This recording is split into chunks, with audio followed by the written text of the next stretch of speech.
요한계시록 17장. 또 7대접을 가진 7천사 중 하나가 와서 내게 말하여 이르되 이리로 오라. 많은 물 위에 앉은 큰 음녀가 받을 심판을 내게 보이리라. 땅의 임금들도 그와 더불어 음행하였고 땅에 사는 자들도 그 음행의 포도주에 취하였다 하고 곧 성령으로 나를 데리고 광야로 가니라. 내가 보니 여자가 붉은 빛 짐승을 탔는데 그 짐승의 몸에 하나님을 모독하는 이름들이 가득하고 7머리와 10뿔이 있으며 그 여자는 자줏빛과 붉은빛 옷을 입고 금과 보석과 진주로 꾸미고 손에 금잔을 가졌는데 가증한 물건과 그의 음행에 더러운 것들이 가득하더라. 그의 이마에 이름이 기록되었으니 비밀이라 큰 바벨론이라 땅의 음녀들과 가증한 것들의 어미라 하였더라. 또 내가 보매 이 여자가 성도들의 피와 예수의 증인들의 피에 취한지라. 내가 그 여자를 보고 놀랍게 여기고 크게 놀랍게 여기니. 좋은 날입니다. 성령님께서 오늘도 여러분의 심령 가운데 깊은 평안과 큰 확신 주시기를 주님의 이름으로 축복하여 드립니다. 오늘은 요한계시록 17장 1절부터 6절까지의 말씀을 통해서 음녀가 누구인지 아십니까? 라는 제목으로 말씀을 전해드리려고 합니다. 17장에서는 음녀에 대한 이야기가 나옵니다. 자, 먼저 17장으로 들어가기 전에 우리 요한계시록 전체에 대한 이야기를 다시 한번 훑어보면서 우리가 지금 어디에 와 있는지를 아는 것이 중요합니다. 요한계시록 서론은 1장 1절부터 8절까지 적혀져 있고 9절부터 시작해서 2장 전체, 3장 전체에 거쳐서 하나님께서는 요한에게 첫 번째 환상을 보여주십니다. 그 첫 번째 환상은 이 땅에 있는 교회의 모습, 7교회의 모습을 우리에게 보여주신 것이었습니다. 이제 4장부터 16장까지 아주 긴 부분에서는 요한이 두 번째 환상을 보는데 이 두 번째 환상에서는 세 가지의 중요한 의미 있는 재앙이 내려집니다. 7 인의 재앙, 7 나팔의 재앙, 그리고 7 대접의 재앙입니다. 지금까지 그것을 살펴보았습니다. 이제 17장부터 넘어가면 17, 18, 19, 20, 21장까지에 걸쳐서 요한이 본 세 번째 환상의 이야기가 나옵니다. 여기에는 마지막 때 주어질 하나님의 이 재앙은 심판적인 요소가 있는데 무엇에 대한 심판인가, 누구에 대한 심판인가 하는 이 하나님의 심판의 대상에 대한 것이 분명하게 드러납니다. 음녀, 바벨론에 대한 그 짐승, 적 그리스도 이런 것들의 멸망에 대한 이야기가 17장, 18장에서 흘러나오고 그리고 19장으로 넘어가면 드디어 공중에서 재림하신 주님과 함께 어린 양의 혼인잔치가 이루어지고 짐승이 심판받는 일이 19장에 나타납니다. 그리고 20장으로 넘어가면 마귀는 결박되어져서 천년왕국이 시작되어지고 천년이 지난 뒤에 곡과 마국의 전쟁에 대한 이야기와 마귀는 심판을 받고 백보자의 심판이 주어진다는 이야기를 20장에서 하고 있습니다. 그리고 21장으로 넘어가서 새하늘과 새 땅이 도래하고 불신세계를 하나님이 완전히 심판하시는 이야기가 이제 21장에 나오고 그리고 21장 9절부터 22장 6절까지에 걸쳐서 요한은 네 번째 환상을 이야기하는데 이것이 바로 새하늘과 새 땅에 대한 이야기입니다.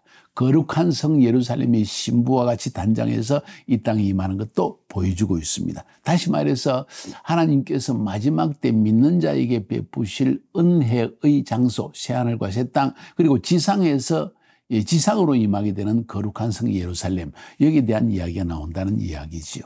마지막 22장 7절부터 21절까지는 요한계시록의 결론 부분이 나오므로 요한계시록 전체는 끝납니다. 쉽게 이야기하면 요한계시록은 편지 형식인데 서론의 편지 형식과 마지막 결론을 두고 4개의 환상을 요한이 본 것을 우리에게 이야기하고 있습니다. 첫 번째 환상은 이 땅에 있는 교회의 모습, 두 번째 환상은 세 가지의 중요한 재앙, 7 인의 재앙, 7 나팔의 재앙, 7 대접의 재앙에 대한 전반적인 이야기.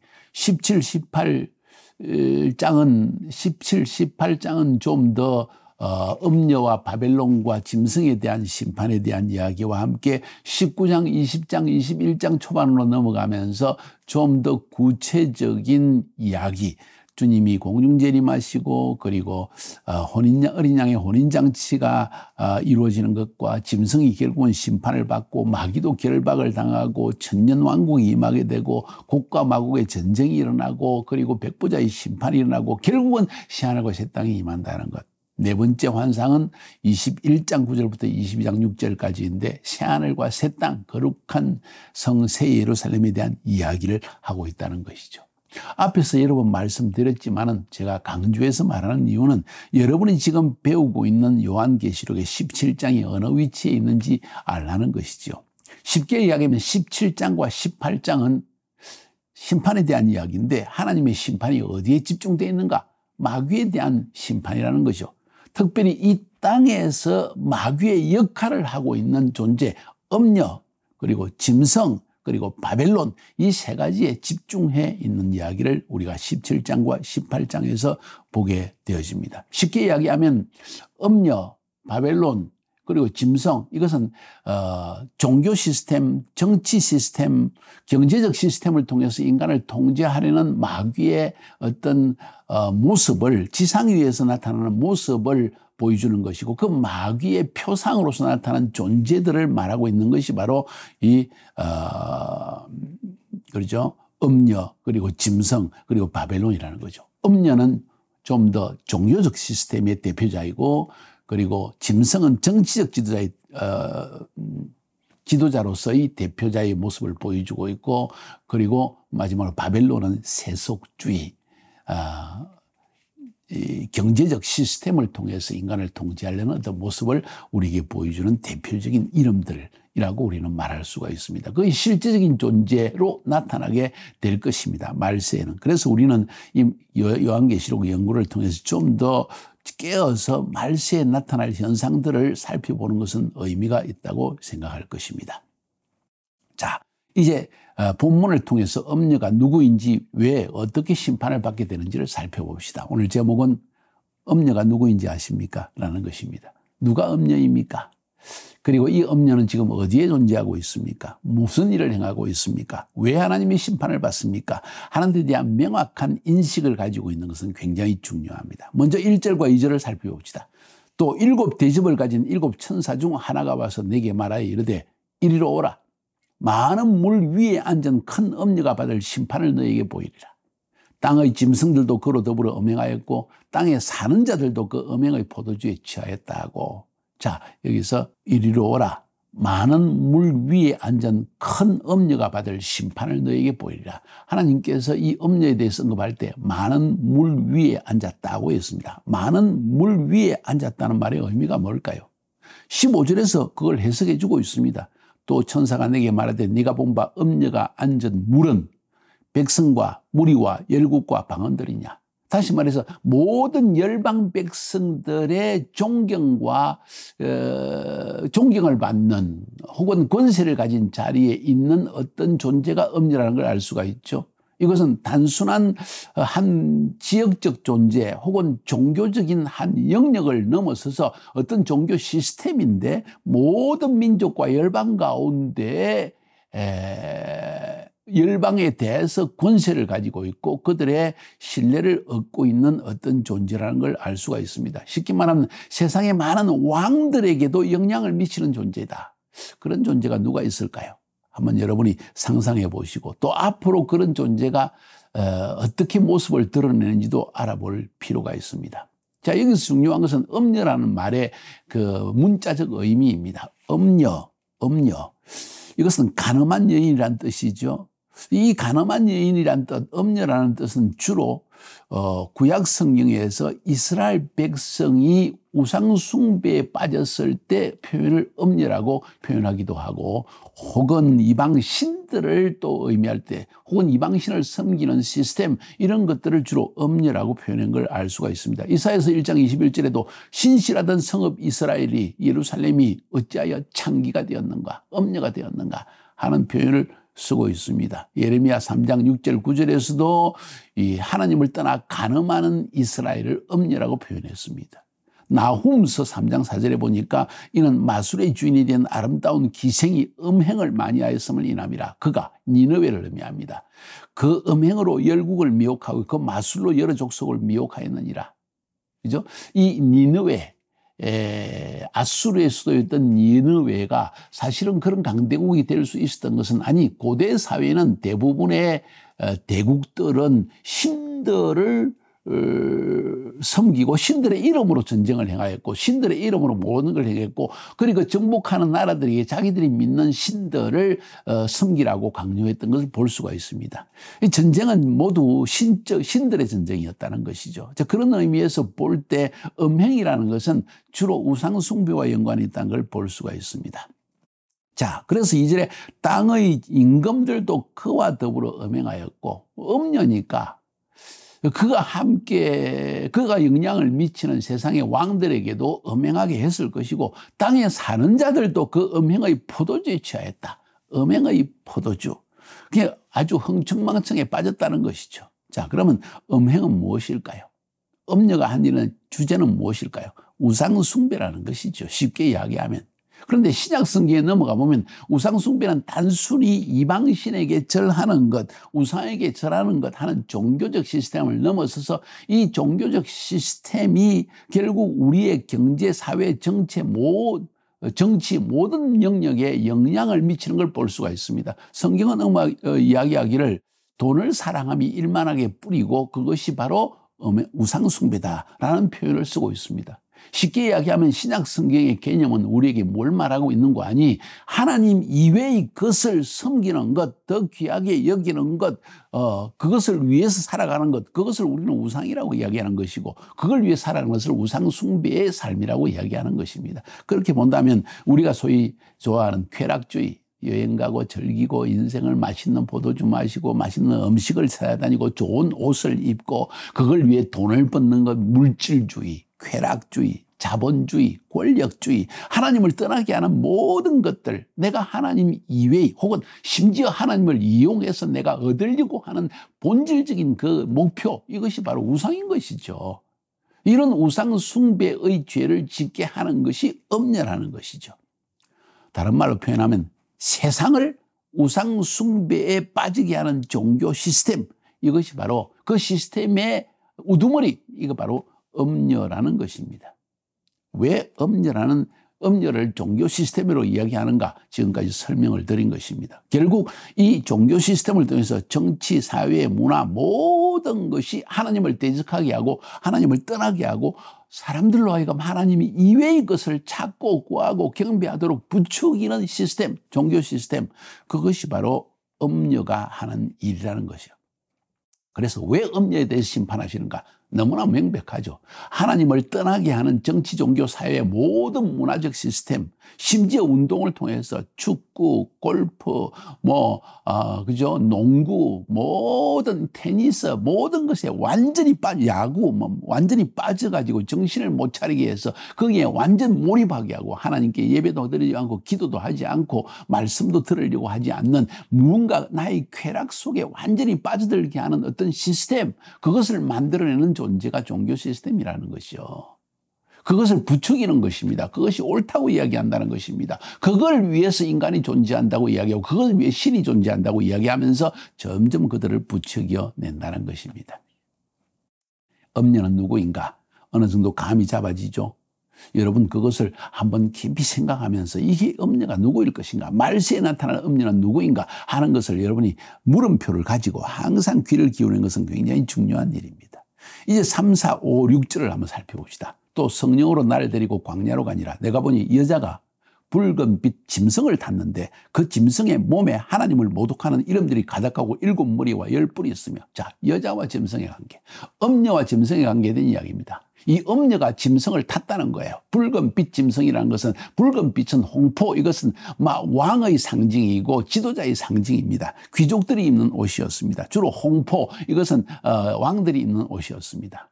음녀가 붉은색 짐승을 탔다는 것은 바로 마지막 때 이 종교 시스템의 우두머리인 존재가 정치 지도자인, 짐승은 정치적인 리더라고 그랬죠.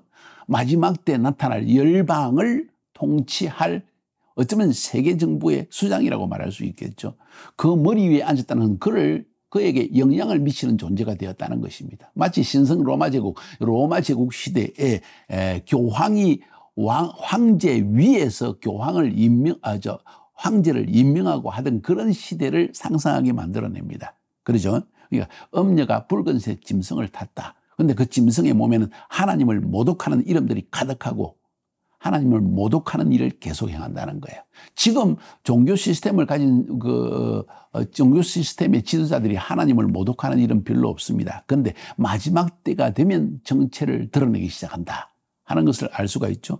하나님을 모독하는 이름들이 가득하고, 자, 좀 더 정확히 말한다면 이 엄녀가 붉은색 짐승을 타는 짐승의 몸에 하나님을 모독하는 이름이 가득하다고 했으니까 이 세계 종교 시스템을 주장하는 이 종교적 리더가 짐승을 통치하는데 이 짐승은 하나님을 대적하는 자라는 거예요. 그런데 그 하나님을 대적하는 자 위에서 영향력을 미치는데 왜 이 짐승에게 그런 일을 못하게 하지 못할까요? 그것도 한번 의문적인 이야기죠. 어쩌면 그래서 나중에 보듯이 짐승이 엄녀를 죽입니다. 마음에 안 드니까. 어쩌면 하나님을 믿으라고 말하는 것을 싫어하니까. 자, 그건 좀 이따 살펴보고요. 아무튼 하나님을 모독하는 이름들이 가득한 것이 짐승이라는 거예요. 그 짐승에는 7머리와 10뿔이 있다. 이것은 나중에 설명합시다. 여자가 짐승을 탔는데 짐승에는 7머리와 10뿔이 있다. 머리도 권세를 의미하고 뿔도 권세를 의미합니다. 머리는 어떤 왕적인 존재를 의미하고 뿔은 권세를 가진 존재를 의미한다고 볼 수 있겠죠. 그 여자는 자줏빛과 붉은 옷을 입고, 자줏빛과 붉은 옷, 역시 종교적 지도자도 이런 옷을 입고 왕들도 이런 옷을 입게 되죠. 자, 금과 보석과 진주로 꾸미고 손에 금잔을 가졌다. 다시 말해서 엄청 부유하다는 것입니다. 화려하다는 것이죠. 어쩌면 오늘날 종교, 참된 종교라는 것은 사람들로 하여금 전능하신 하나님을 알게 하고 믿게 하는 존재여야 하는데 화려함을 통해서 사람을 끌어들이는 어떤 종교적 예배의 휘황찬란한 모습, 이런 것을 말하는 것은 아닌가 하는 생각을 가지게 됩니다. 금잔을 가졌는데 가정한 물건과 그의 음행의 더러운 것이 가득하더라. 실상은 그 금잔 겉으로는 번쩍번쩍하지만 그 안에는 더러운 것이 가득 찼더라. 그 안에 모든 부조리와 성적 범죄와 그리고 하나님을 대적하는 모든 행위들이 그 안에 어떤 바벨론적인 혹은 경제적인 착취와 이런 것들이 가득 차 있다는 것을 의미하는 것이겠죠. 그의 이마에 이름이 기록되었으니 비밀이라. 이마에 이름이 기록되어 있다는 거예요. 엄녀의 이름이 기록되어져 있는데 이마에 이름이 기록되는데 비밀이다. 큰 바벨론이다. 아니 지금 종교 시스템의 수장인 엄녀에게 왜 큰 바벨론이라는 이름이 주어졌을까요? 바벨론은 사실은 경제적인 시스템을 의미하는 것입니다. 자본주의 혹은 세속주의의 대표적인 이름이 바벨론이라는 것입니다. 그런데 왜 바벨론 이름이 엄녀에게 주어졌느냐? 놀라운 것이죠. 좀 이따 설명을 해드릴게요. 땅의 엄녀들과 가정한 것들의 엄이라. 모든 세상 사람들을 전부 음행하게 하는 우상 숭배에 끌어들이는 가장 근본적인 존재가 바로 이 엄녀라는 거죠.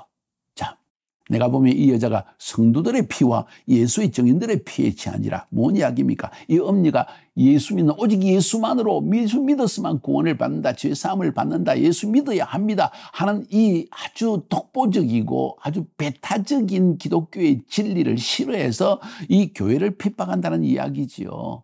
그래서 내가 그 여자를 보고 놀랍게 이기고 크게 놀랍게 이겼다 하고 요한은 이야기합니다. 그러면 왜 엄녀에게 이름을 바벨론이라는 이름을 주었는가 하는 데서 한번 살펴봅시다. 자, 그게 넘어가기 전에 짐승의 머리가 7머리와 10뿔을 가졌다고 했는데 요한계시록을 한번 살펴보면 12장에서는 한 큰 붉은 용이 나타나는데 그도 7머리와 10뿔을 가졌다고 했고 13장 1절에 바다에서 나온 짐승, 즉 그리스도, 정치적 지도자, 그도 7머리와 10뿔을 가졌다고 했고 오늘 17장 3절에도 여자가 탄 붉은색 짐승도 역시 이 7머리와 10뿔을 가졌다. 이걸 보게 될 때 붉은 용 마귀를 의미하죠. 짐승 마귀를 사주받은 정치적 지도자를 의미하죠. 다 이 모두가 바로 마귀의 수하에 있는 존재로서 이 땅에서 정치 시스템을 통해서 종교 시스템을 통해서, 경제 시스템을 통해서 세상을 지배하고 사람들을 미혹해 하여 하나님을 떠나게 하고 대적하게 하는 존재라는 것을 의미하는 것이죠. 자, 일곱 뿔과 일곱 머리에 대해서는 우리 다음 시간에 한번 살펴보도록 합시다. 중요한 것은 왜 이 음녀를 바벨론이라고 칭했을까 하는 것을 한번 살펴볼까요? 바벨론, 큰 바벨론, 바벨론 제국, 여러분 기억나죠? 그것의 기원이 어디 있을까요? 창세기에 있습니다. 창세기 보면요, 창세기 10장 8절부터 10절까지 보면 구스가 또 니무롯을 낳았으니, 니무롯, 그는 세상의 첫 용사라. 그가 여호와 앞에서 용감한 사냥꾼이 되었으므로 속담에 이르기를 아무는 여호와 앞에 니무롯같이 용감한 사냥꾼이로다 하더라. 그의 나라는 신할 땅의 바벨과 에렉과 악갓과 갈레에서 시작되었으며, 자, 신할 땅의 바벨 하면 하나님을 대적하여서 우리가 하나님이 되자 하면서 바벨 탑을 쌓았던 곳이 신할 땅의 바벨입니다. 그 조상이 누구냐? 바로 니무롯이라는 거죠. 이 니무롯이 그 당시에 교만해져 가지고 바벨론을 중심으로 세상을 통합해서 세상을 정복하는 왕이 되고 그가 신적 존재가 되기를 원했습니다. 제가 언급해 드렸죠. 고대 사회에서 왕이라는 것은 신적 존재였습니다. 신의 대리자로서 그들은 행동을 했습니다. 그래서 항상 그 주위에 주술가 마술가를 데리고 있어서 그들을 통해 신의 뜻을 묻고 신의 뜻을 따라 움직이는 대리자가 되었다는 것이죠. 그리고 이 니무롯이 바로 이런 존재가 되기 위해서 하나님을 떠나가서 바벨탑을 쌓는 일에 주동을 하게 되어집니다. 그리고는 이 바벨탑은 다시 말해서 신적인 능력을 지닌 장소로서 우상 숭배의 중심지가 되어진다는 거예요. 쉽게 이야기하면 바벨탑은 종교를 통해서 세상 신을 통해서 온 세상을 경제적으로 정치적으로 통합하려고 하는 중심 장소가 바벨탑입니다. 근데 이 바벨탑은 이게 단순히 경제적 정치적 시스템만이 아니고 종교 시스템과 연관되어 있다는 걸 알 수가 있습니다. 이 일을 어떻게 니무롯은 행했을까요? 잘 들어보세요. 굉장히 중요한 이 종교 시스템과 정치 경제 시스템이 엮어져가는 한 모습을 우리는 여기서 보게 됩니다. 니무롯, 이 바벨탑의 시조라 그랬죠. 이 니무롯은 자기 안에 세미라미스를 신격화했습니다. 그래서 세미라미스를 신처럼 섬기게 했습니다. 자기가 신되지고 자기 아내도 신처럼 만들어야 된다는 거죠. 니무롯은 자기에게 스스로 아들을 낳을 수 없는데 하나님의 저주 때문에 아내 세미라미스가 태양에 의해서 임신을 해서 아들을 낳았다고 주장을 합니다. 그리고 이 아들이 바로 악령들을 멸하고 세상을 구속할 자라고 거짓 선자, 메시아라고 거짓 선자를 하는 거죠. 쉽게 이야기하면. 그때로부터 여신 숭배, 아들 숭배가 시작되었습니다. 여신 마리아, 아들 예수 그리스도. 여신 숭배와 아들 숭배가 이게 사탄이 지금 흉내를 내는 것이죠. 하나님이 행하시는 일들을. 고대 사회 때부터 니무롯이 하나님을 대적하고 바벨론을 쌓는 순간부터 그 일을 시작하는 것입니다. 그 이후로부터 중동 지역의 대부분의 민족에서는 이 여신과 여신 숭배와 아들 숭배가 다양한 이름으로 나타납니다. 특히 이스라엘 민족들은 이를 본받아서 태양신, 여신, 아들신을 막 섬김으로써 하나님 앞에 진노를 격동케 했습니다. 이해가 되시죠? 아수리아에서는 그 이름이 이슈타르와 타무즈였고, 이집트에서는 이시스와 오시리스였고, 페니키아, 그러니까 지금의 어딘가요?